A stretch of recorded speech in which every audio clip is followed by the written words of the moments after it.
Olá e bem-vindo! Hoje, a gente vai mergulhar num universo onde 6 segundos podem significar a diferença, sabe? Entre a glória e a derrota total. Temos aqui uma coleção de manuais de Dungeons and Dragons da edição 3.5, que são quase como tratados de física sobre o que é possível fazer nesse tempo tão curto. Exato.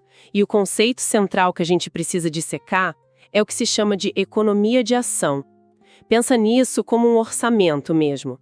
Em cada rodada de combate que dura esses 6 segundos, cada personagem recebe um orçamento de tempo para gastar. E como se gasta esse orçamento é o que define uma estratégia genial de um desastre completo, né? Com certeza, é exatamente isso. Certo, então a nossa missão hoje é essa: abrir essa caixa preta e entender como esse orçamento funciona. Não vamos só listar as regras, mas tentar entender a filosofia por trás delas. O que é uma ação padrão? O que é uma ação de movimento? E mais importante, como essas escolhas moldam a narrativa de um confronto. Vamos decodificar o que realmente acontece nesses 6 segundos de caos controlado. Para começar, vamos estabelecer a base de tudo. Uma rodada de combate. Ela dura 6 segundos e dentro dela cada um tem o seu turno para agir. Isso. A combinação mais clássica que os manuais apresentam é uma ação padrão e uma ação de movimento. Certo. Isso mesmo. E a ordem nem importa. Você pode se mover e depois agir, ou agir e depois se mover. Essa flexibilidade por si só já é a primeira camada de estratégia. Ah, entendi. E se a situação pedida para abrir mão da sua ação principal para se mover de novo? Aí você teria 2 ações de movimento no turno. Ok, vamos focar então na ação padrão. Ela soa como a protagonista do turno. A ação que realmente causa um efeito. E geralmente é onde o impacto acontece. O exemplo mais óbvio é realizar um ataque, seja com uma espada, um arco, ou até com os próprios punhos. Certo, o ataque. Mas também é aqui que a magia acontece, literalmente. Conjurar a maioria das magias, tipo uma bola de fogo ou um míssil mágico, consome a sua ação padrão. E vai além de só atacar, não é? Ativar aquele item mágico que pode virar o jogo, por exemplo? Exatamente. Ativar uma varinha de cura, usar um bastão, tudo isso costuma ser uma ação padrão. E as habilidades de classe também entram aqui. Aquela habilidade clássica do clérigo de expulsar mortos-vivos é um ótimo exemplo de uma ação padrão, que pode controlar o campo de batalha sem causar um único ponto de dano. Agora, a ação de movimento. À primeira vista, parece ser só o conector para a ação padrão, algo meio secundário. Mas será que eu estou subestimando o valor de um bom posicionamento? Você tocou num ponto crucial. Subestimar o movimento é um erro clássico de iniciante. É mesmo? Pois é. Claro, o uso principal é se deslocar pelo mapa. Mas essa ação cobre uma série de pequenas tarefas que preparam o terreno para a ação principal. Sacar a sua espada é uma ação de movimento. Se você está caído no chão, se levantar também é. Então aí já temos uma escolha tática importante. Se um guerreiro é derrubado, ele gasta a ação de movimento para se levantar e ainda tem a ação padrão para atacar o inimigo que o derrubou.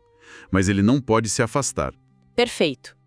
Ou ele pode usar a ação de movimento para se levantar e trocar a ação padrão por outra ação de movimento para recuar para um lugar mais seguro. Outros exemplos: abrir uma porta, pegar um item que caiu no chão, guardar uma poção na mochila. Todas essas pequenas interações com o ambiente gastam esse recurso. O movimento é o que te permite interagir e se adaptar ao cenário. Ok, entendi a base do um movimento e uma ação. Mas às vezes isso não é o suficiente. E quando um personagem precisa ir com tudo, colocar toda a energia do turno numa única manobra? Para esses momentos de esforço máximo, existe a ação de rodada completa. Ela é exatamente o que o nome diz: consome todo o seu turno. Você abre mão daquela flexibilidade de fazer 2 coisas para se dedicar a uma única tarefa de grande impacto. E o que justifica esse sacrifício todo? Qual é o exemplo clássico de uma ação de rodada completa? O principal para qualquer combatente é o ataque total. Conforme um guerreiro fica mais experiente, ele aprende a atacar várias vezes na mesma rodada. A única forma de desferir todos esses ataques é usando uma ação de rodada completa. Ah, claro. E o mesmo vale para quem luta com 2 armas. Então você vira uma espécie de torreta de dano, fica parado atirando? Exatamente, uma torreta poderosa, mas quase imóvel. E essa é a tensão central para qualquer personagem focado em combate.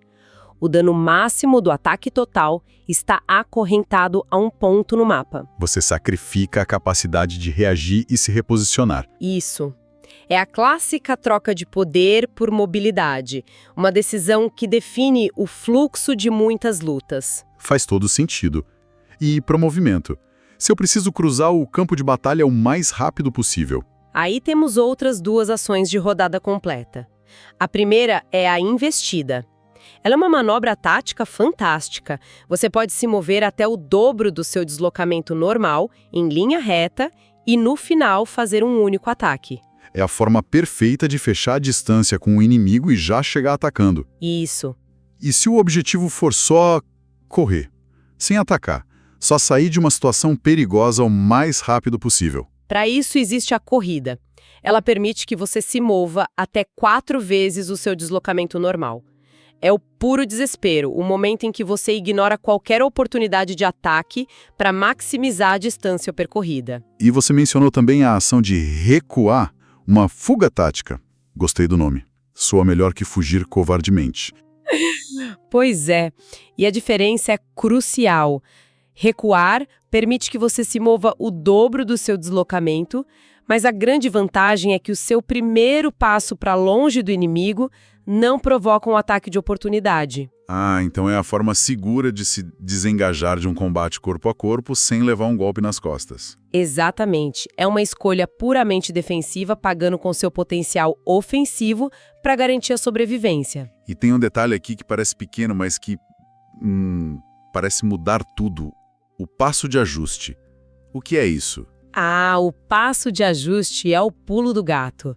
Mesmo quando você está fazendo uma ação de rodada completa, como um ataque total, os manuais dizem que você ainda pode dar um pequeno passo de 1,5 metro. Um passinho? Um passinho, que não é uma ação de movimento, não gasta recursos e, o mais importante, não provoca ataques de oportunidade. Então, mesmo sendo uma torreta, eu posso dar um passinho para o lado para conseguir um ângulo melhor ou para me posicionar ao lado de um aliado e flanquear o inimigo. Exatamente. É um detalhe que adiciona uma camada de microposicionamento tático. É o que permite que um combate não seja completamente estático, sabe? É um ajuste fino que separa um bom combatente de um ótimo combatente. Certo. Cobrimos as ações grandes e médias. Mas e as coisas que acontecem num piscar de olhos? Gritar um aviso, largar a tocha que você está segurando? Como o sistema lida com isso? Essas são as ações livres. Elas consomem uma quantidade de tempo tão insignificante que podem ser feitas junto com suas outras ações, sem nenhum custo. Sem custo nenhum. Nenhum. Claro, os manuais sabiamente colocam um limite de bom senso. Lembro de uma vez um mestre ter que intervir quando um jogador tentou recitar um plano de batalha de 5 etapas para o grupo como uma ação livre. Imagina. A regra de ouro é: se leva mais tempo para descrever do que para gritar cuidado, provavelmente não é uma ação livre. E o quão poderosa uma ação livre pode ser? Parece algo meio trivial. Pode ser trivial como falar uma frase curta, ou pode ser absurdamente poderoso. Os materiais sobre divindades mostram o potencial máximo disso. A divindade Eritnu, por exemplo, pode mudar de forma como uma ação livre no início do turno dela. Mudar de forma como ação livre, uau! E outra, Ares pode usar certas perícias como uma ação livre até 10 vezes por rodada. 10 vezes, isso quebra completamente a economia de ação que a gente estava discutindo. Totalmente. Para jogadores, o exemplo mais comum é o talento Acelerar Magia. Ele permite que um conjurador lance uma magia que normalmente seria uma ação padrão, como uma ação livre. Imagina o poder. Você lança uma bola de fogo e ainda tem sua ação padrão para atacar ou lançar outra magia. É uma vantagem tática imensa. Com certeza. E os manuais ainda mencionam uma categoria abaixo disso. Não exige ação. Qual a diferença de uma ação livre? Parece a mesma coisa para mim. A diferença é sutil, mas existe. Uma ação livre ainda é uma coisa que você decide fazer. Uma atividade que não exige ação é, na verdade, parte intrínseca de outra ação. Me dá um exemplo. O exemplo perfeito é o teste da perícia usar instrumento mágico. Quando você ativa uma varinha, que é a sua ação padrão, você pode precisar fazer um teste para que ela funcione. Esse teste não é uma segunda ação, ele está embutido na primeira. Ah, entendi. Então, o passo de ajuste que a gente falou antes se encaixaria aqui também. Não é algo que eu faço, mas algo que faz parte do meu ataque total. Isso, é um componente da sua ação maior, não uma ação separada. É uma distinção para evitar que os jogadores tentem acumular ações infinitas, sabe? Tudo isso que discutimos acontece dentro do turno de um personagem, mas o combate é um caos, as coisas acontecem o tempo todo. Existem maneiras de agir ou reagir fora da sua vez. Sim, e é aqui que a complexidade tática realmente floresce. Existem duas ações especiais de iniciativa que quebram a rigidez do minha vez, sua vez. A primeira é adiar. Que é basicamente dizer passo. Essencialmente, sim. Você voluntariamente decide agir mais tarde na ordem de iniciativa. E por quê? Para ver o que todo mundo vai fazer, você troca velocidade por informação. Esperar o inimigo se mover para uma posição mais vulnerável, talvez? Exato. E a outra, que parece mais proativa. É a ação de preparar. Aqui, você usa sua ação padrão para definir um gatilho e uma ação correspondente. É como programar uma reação. Por exemplo, se um inimigo passar por aquela porta, eu ataco ele com meu arco. E aí você interrompe a ação dele. No momento em que a condição é cumprida, sua ação preparada interrompe o turno do inimigo. É a sua chance de reagir a um evento específico de forma imediata. Espera um pouco, materiais posteriores introduziram ainda mais formas de reação, não é? Lembro de ter lido sobre ações rápidas e imediatas. Você está certo, a mecânica evoluiu e esses dois tipos de ação são cruciais para a reatividade moderna. Primeiro, a ação rápida. Ela funciona como uma ação livre, mas com uma restrição importante. Você só pode fazer uma por turno. Ah, então é um pouco mais custosa. Isso. É para aquelas habilidades que são muito rápidas, mas exigem um pingo a mais de esforço e concentração. E a outra? A que parece quebrar todas as regras. A ação imediata. Essa é a reação suprema. Ela pode ser executada a qualquer momento, mesmo quando não é o seu turno. É a sua carta na manga para uma emergência, sua interrupção definitiva. Isso soa incrivelmente poderoso. Qual é o custo? Não pode ser de graça. E não é. O custo é inteligente. Ao usar uma ação imediata fora do seu turno, você gasta a sua ação rápida do seu próximo turno. Ah, é uma troca. É uma troca. Você reage agora, no calor do momento, mas sacrifica uma pequena parte do seu potencial no futuro. Você está essencialmente pegando um empréstimo da sua futura economia de ação para resolver uma crise no presente. Então, recapitulando, temos o combo flexível de ação padrão em movimento, o comprometimento total da ação de rodada completa, as pequenas e potencialmente poderosas ações livres e essa camada de reatividade com as ações rápidas e imediatas. É uma caixa de ferramentas bem completa para navegar naqueles 6 segundos de tensão, né? Se a gente conectar tudo isso ao quadro geral, não estamos falando apenas de regras, mas de gerenciamento de recursos em tempo real e sob pressão. O recurso mais valioso no combate é o tempo, representado por essas ações.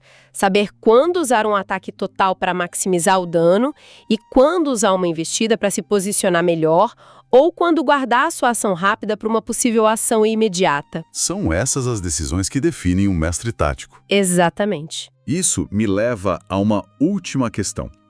Os manuais falam da rodada surpresa. Aquele momento inicial do combate, antes de tudo começar de verdade, onde os personagens que percebem o perigo têm direito a uma única ação, só uma. Sim, o primeiro tiro da batalha. Pode ser uma ação padrão ou uma de movimento, mas não as duas. E é uma escolha brutalmente reveladora. Pois é. Pensando nisso, se um combatente tivesse apenas essa única ação para definir o tom de todo um confronto, qual deveria ser? Um ataque direto para tentar eliminar uma ameaça imediatamente? Uma magia para controlar o ambiente, como criar uma muralha ou uma área de escuridão? Ou um movimento para garantir a posição mais vantajosa possível no mapa? O que essa escolha única revela sobre as prioridades de alguém quando tudo está em jogo?